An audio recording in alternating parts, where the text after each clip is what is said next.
जय श्रीमान नारायण दोस्तों आज की इस वीडियो में आप सुनेंगे वैशाख मास महात्म्य के 22वें अध्याय को। तो आइए प्रेम पूर्वक सच्ची श्रद्धा के साथ भगवान श्री हरि विष्णु और माँ लक्ष्मी का ध्यान करते हुए कथा को प्रारंभ करते हैं।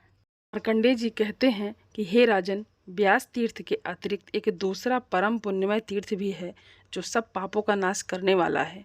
वहाँ अश्वमेध यज्ञ से प्रकट हुई वारांगना नदी बहती है। वहाँ नर्मदा और वारांगना के संगम में स्नान करने से अश्वमेध यज्ञ करने का फल मिल जाता है। स्त्री हो या पुरुष, सभी वहाँ स्नान करने से रोग मुक्त हो जाते हैं। त्रिपुरी के पूर्व भाग में दक्षिण दिशा की ओर सब लोकों पर अनुग्रह करने के लिए भगवान शंकर विराजमान हैं। अतः विद्वान पुरुष उन्हें शिव क्षेत्र कहते हैं। सूर्य ग्रहण के समय इस शिव क्षेत्र को कुरुक्षेत्र के समान बताया गया है। कुरुक्षेत्र में 85 तीर्थ हैं और यहाँ भी उतने ही हैं। इस क्षेत्र में देवेश्वर भगवान मधुसूदन भी उत्प्लावर्त नाम से निवास करते हैं, जिनके सहस्त्रों मस्तक हैं। भगवान श्री हरि, महादेव जी और तीसरी नर्मदा नदी, ये तीनों इस क्षेत्र के परम आराध्य देवता हैं। हे राजन इंद्र, आदि देवता भी नर्मदा नदी की महिमा का क्या वर्णन कर सकते हैं। वहाँ स्नान करने से मनुष्य का फिर इस संसार में जन्म नहीं होता। उक्त स्थान में देवाधिदेव महादेव के पूजन से मनुष्य गणपति पद को प्राप्त होता है। उस तीर्थ में प्रकट हुए शंख चक्र गदाधारी भगवान विष्णु की ब्रह्मा, इंद्रा आदि देवताओं द्वारा उपासना की जाती है। श्री विष्णु के क्षेत्र में मृत्यु को प्राप्त हुए कीट पतंग भी हरिधाम को चले जाते हैं।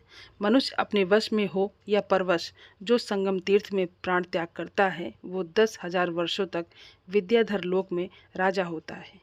हे युधिष्ठिर, जो यहाँ तिल और जल से पितरों का तर्पण करता है और उन्हें पिंडदान करता है, उसके पितृ तृप्त होकर परम गति को प्राप्त होते हैं। एकादशी को निराहार रहकर गंध और पुष्पों से भगवान विष्णु का पूजन करें।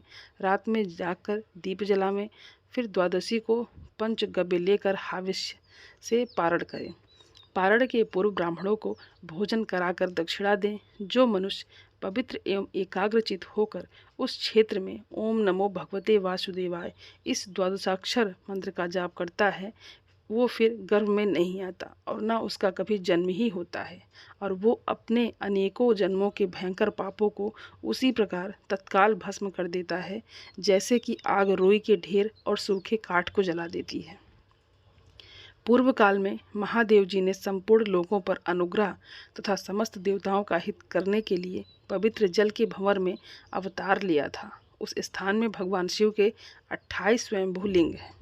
उनके नाम इस प्रकार हैं: स्थानेश्वर महादेव, शूलपाणी सप्तेश्वर, कल्पेश्वर, हिरण्य, जातवेद, प्रजापत्य, सिद्धनाग, शशांक, नायक, अनुकेश, स्कंद, अश्विन, तेजस, ब्रह्मोश्वर, अग्निगर्भ, श्रीकंठ, उमापति, नीलकंठ, खटवांग, महाकाल, घटेश्वर, त्रिलोचन, त्र्यंबक, देवदेव, महेश्वर, अनंग और कामदेव, ये तथा और भी बहुत से सिद्धलिंग वहाँ हैं।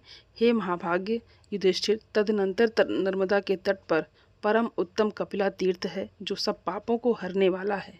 पुरुष हो या स्त्रियां, यदि वे जितेंद्रिय होकर उस तीर्थ में स्नान करने के पश्चात देवताओं और पितरों का तर्पण करते हैं तो तीनों प्रकार के ऋणों से मुक्त हो जाते हैं। उस तीर्थ में ब्राह्मणों को भोजन कराकर मनुष्य परम गति को प्राप्त होता है। उसके बाद नर्मदा के उत्तर तट पर त्रिपुरी नामक विख्यात एक उत्तम तीर्थ है जो तीनों लोकों में प्रसिद्ध है। हे भारत, वहाँ 1.25 लाख तीर्थों का निवास है। उस तीर्थ में 108 स्वयंभू शिवलिंग विद्यमान हैं। ये वही स्थान है जहाँ त्रिशूलधारी देवाधिदेव महादेव ने त्रिपुर को मार गिराया था।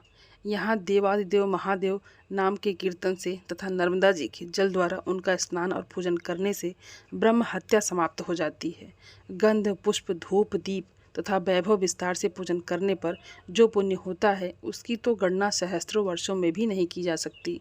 भगवान शिव के उद्देश्य से जब दान किया जाता है तब उस दान का पुण्य असंख्य हो जाता है। हे राजन, वे मनुष्य धन्य हैं जो त्रिपुरी में स्नान करके महादेव जी का दर्शन करते हैं। जो मानव त्रिपुरी में निवास करता है वो साक्षात कैलाश में निवास पाता है।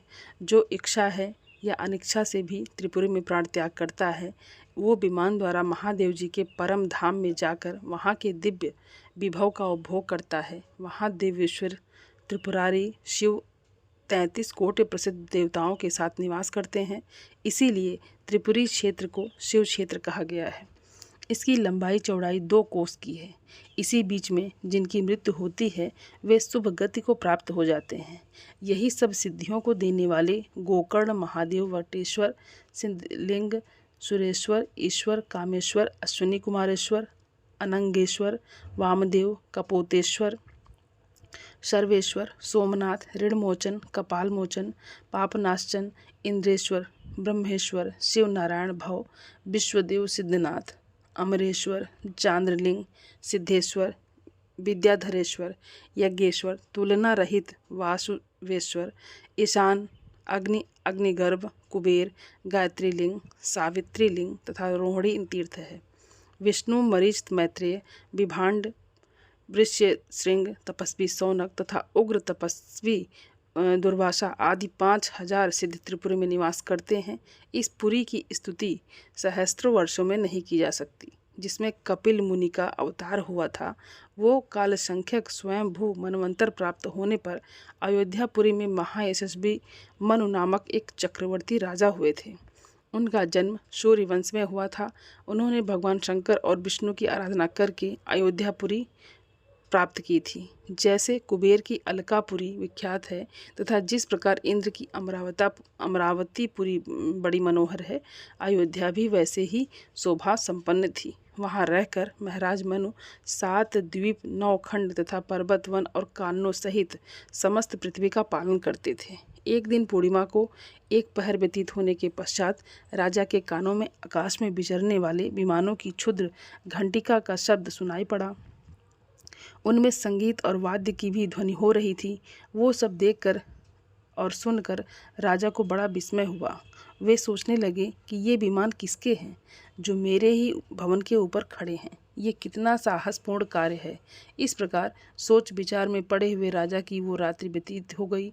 सूर्योदय होने पर नैतिक धर्म कर्म का अनुष्ठान पूरा करके राजर्षि मनु ने वशिष्ठ मुनि से कहा कि हे महामुनि, ये मेरे महल के ऊपर किसके विमान है तथा ये किस कर्म के फल से या किस किस दान और नियम के पालन से प्राप्त होते हैं।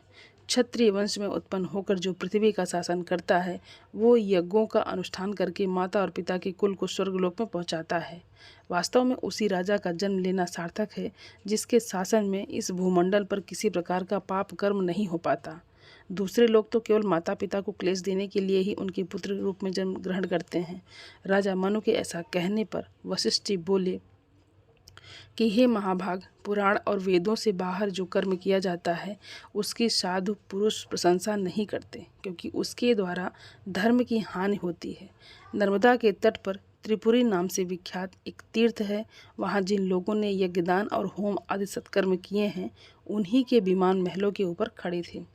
हे महाराज, एकमात्र नर्मदा देवी ही ऐसी हैं जिन्होंने समस्त पापियों और दुराचारियों को स्वर्गलोक में पहुंचाया है। संसार समुद्र में डूबे हुए पाप से दूषित चित्त वाले जीवों को भी स्वर्गलोक में पहुंचाने के लिए ये नर्मदा नदी दिव्य विमान स्वरूप है। हे महाभाग, ब्रह्मा, विष्णु और महादेव जी को छोड़कर दूसरा कोई एक मुख वाला पुरुष नर्मदा नदी के पुण्यों का वर्णन नहीं कर सकता। नर्मदा तट पर किए हुए तप, दान और सत्कर्मों के पुण्य की कोई भी गणना नहीं कर सकता। जम्बू द्वीप में जो तीर्थ और समुद्र हैं, उनमें से कोई भी नर्मदा की समता नहीं कर सकते। पुण्य क्षेत्र में किया हुआ पाप वज्र लेप हो जाता है, और यही बात धर्म के लिए भी है। वहाँ किया हुआ धर्म भी अक्षय होता है। ये जीवन चंचल है, क्षण भंगुर है, इसीलिए मनुष्य कभी पाप ना करे।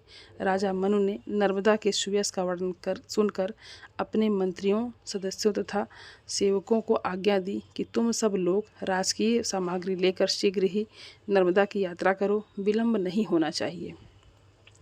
तदनंतर राजा वेदवेता ब्राह्मणों के साथ देव दानव वंदित त्रिपुरी को गए। वहाँ रानियों तथा समस्त परिवार के साथ नर्मदा जी के जल का दर्शन करके वे जन्म भर के पापों से मुक्त हो गए। उस तीर्थ में विधिपूर्वक स्नान करके देवताओं और पितरों का तर्पण करने के पश्चात राजा ने चंदन और पुष्प आदि से महादेव जी की पूजा की और नर्मदा के तट पर 10 योजन का विशाल यज्ञ मंडप निर्माण करवाया। उत्तम व्रत का पालन करने वाले, यज्ञ करने में कुशल, चारों विद्याओं के ज्ञाता तथा वेदज्ञ महर्षि एवं ब्राह्मण उस यज्ञ के लिए निमंत्रित किए गए। जैसे पुष्कर तीर्थ ब्रह्मा, विष्णु और शिव इन तीनों देवताओं का स्वरूप है, उसी प्रकार ये त्रिपुरी तीर्थ भी है। वहाँ राजा ने परम उत्तम अश्वमेध यज्ञ प्रारंभ किया। उस यज्ञ में संपूर्ण देवताओं का आवाहन किया गया। देवराज इंद्र भी पधारे थे। मनु ने अर्धपाद, मधुपर्क और विष्टर आदि देकर सबको संतुष्ट किया। वेदोक्त विधि के अनुसार यज्ञ का कार्य पूर्ण हुआ। ब्राह्मणों को वैभव के अनुसार दक्षिणा देकर प्रसन्न किया गया। देवता, पितृ और मनुष्य सभी तृप्त होकर परम गति को प्राप्त हो गए। ब्रह्मा, विष्णु और शिव राजा को वरदान देकर अपने अपने लोक में गए। इस तीर्थ में किया हुआ तप और दान सब कुछ अक्षय होता है। इस प्रकार महातेजस्वी महाराज मनु का यज्ञ जब पूरा हो गया, तब उन्होंने हाथ जोड़कर नर्मदा से कहा, हे देवी, केवल सहस्त्रों चांद्रयान और सैकड़ों सोमयाग का जो फल होता है वो तुम्हारे जल का पान करने मात्र से होने वाले पुण्य की समता नहीं कर सकता। तुमने समस्त जग को तथा संपूर्ण चराचर जीवों को व्याप्त कर रखा है। जैसे आग रोई के ढेर को जला देती है, उसी प्रकार तुम्हारा जल स्नान, अवगाहन, पान, स्मरण और कीर्तन करने से मनुष्य के अनेकों जन्मों की पाप राशि को भस्म कर देता है। हे देवी, तुम पितरों के हित की कामना से स्वर्ग की सीढ़ी बनकर आई हो। चारों प्रकार के जीवों को स्वर्गलोक में पहुँचाओ। हे नर्मदे, लोक में जो कोई भी नदियाँ और नाना प्रकार के तीर्थ हैं, उन सबकी जननी तुम ही हो। तुम पितरों का उद्धार करने वाली पराशक्ति हो। जैसे सूर्य और चंद्रमा का प्रभाव सब जीवों पर समान रूप से पड़ता है, जैसे बादल अन्न के पौधों पर, घासों पर समान रूप से जल की वर्षा करते हैं, उसी प्रकार तुम संपूर्ण विश्व पर समान रूप से स्नेह रखने वाली गौरवमयी माता हो। हे शुभे, ब्रह्मा और बृहस्पति जी सहस्त्रों वर्षों तक लगे रहने पर भी तुम्हारे गुणों का पूर्णतया वर्णन करने में समर्थ नहीं है। अमित तेजस्वी मनु के द्वारा किए हुए इस स्तवन को सुनकर परम सौभाग्यशाली नर्मदा देवी बोली कि हे महाभाग, मैं तुम पर बहुत प्रसन्न हूँ। तुम कोई मनोवांछित वर मांगो। तब महादेवी नर्मदा को नमस्कार करके राजा ने कहा, हे देवी, तुम संपूर्ण जगत को पवित्र करो और अयोध्या प्रदेश में अनेकों नदियाँ प्रकट हो जाओ। देवलोक में गंगा आदि अनेकों सरिताएं बहती हैं, ऐसा सुना जाता है। वे सब इस भूलोक में जिस प्रकार उतर आवें, वैसा उपाय करो। तब नर्मदा बोली कि हे नृपश्रेष्ठ, त्रेता के प्रथम भाग में तुम्हारे कुल में भागीरथ नाम से विख्यात एक राजा होंगे। वे इस लोक में गंगा जी को लेकर आएंगे। त्रेता के द्वितीय भाग में इस भारत वर्ष के भीतर कालिंदी, सरस्वती, सरयू तथा महाभागा, गंडकी आदि नदियां भी प्रकट हो जाएंगी। तुम्हारे वंश में उत्पन्न भागीरथ के ही नाम पर सरिताओं में श्रेष्ठ गंगा जी भागीरथी कहलाएंगी। भागीरथी के ही समान उनका दूसरा नाम जाह्नवी भी होगा। उक्त सभी नदियां कन्या द्वीप में प्रसिद्ध को प्राप्त होंगी। तो आज की कथा यहीं पर समाप्त होती है और उम्मीद करती हूँ ये कथा आप सभी को पसंद आई होगी। और आप सभी सनातनी भाई बहनों से मेरा विनम्र निवेदन है, मेरे चैनल को सब्सक्राइब ज़रूर कर लें और वीडियो को लाइक और अपने फैमिली फ्रेंड के साथ शेयर ज़रूर करें। आप सभी को जय श्रीमन नारायण। धन्यवाद दोस्तों।